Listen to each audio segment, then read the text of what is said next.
Revolutionary talk for revolutionary times. LibertyTalk.fm.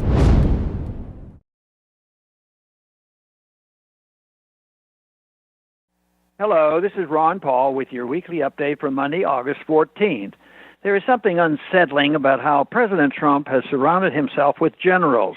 From his defense secretary to his national security advisor to his White House chief of staff, Trump looks to senior military officers to fill key positions that have been customarily filled by civilians.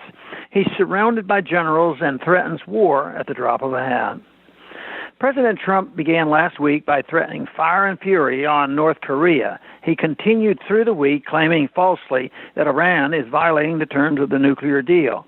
He finally ended the week by threatening a U.S. military attack on Venezuela. He told reporters on Friday that we have many options for Venezuela, including a possible military option if necessary. We have troops all over the world in places that are very, very far away. Venezuela is not very far away, and the people are suffering and they are dying, he said. Venezuela's defense minister called Trump's threat an act of craziness.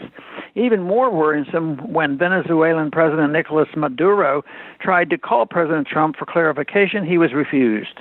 The White House stated that discussions with the Venezuelan president could only take place once democracy was restored in this country. Does that mean President Trump is moving toward declaring Maduro no longer the legitimate president of Venezuela? Is Trump taking a page from Obama's failed regime change policy for Syria and declaring that Maduro must go? The current unrest in Venezuela is related to the economic shortcomings of that country's centrally planned economy.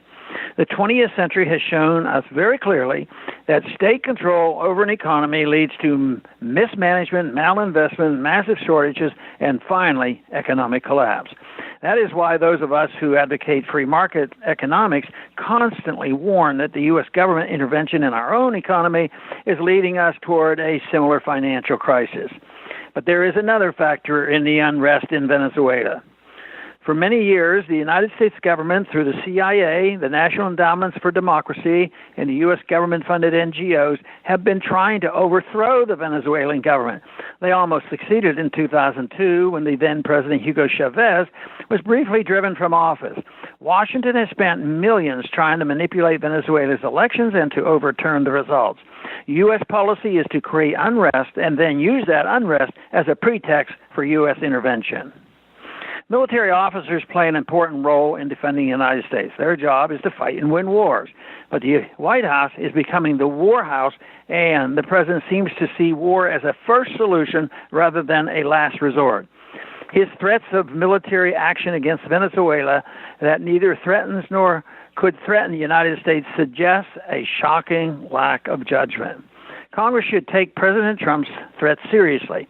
In the 1980s, when President Reagan was determined to overthrow the Nicaraguan government using a proxy army, Congress passed a series of amendments named after their author, Representative Edward Boland, to prohibit the president from using funds it appropriated to do so. Congress should make it clear in a similar manner that absent a Venezuelan attack on the United States, President Trump would be committing a serious crime and ignoring the Constitution were he to follow through with his threats. Maybe they should call it We're Not the World's Policeman Act. Thanks for calling this update. A new update is placed on this number, 888-322-1414, every Sunday.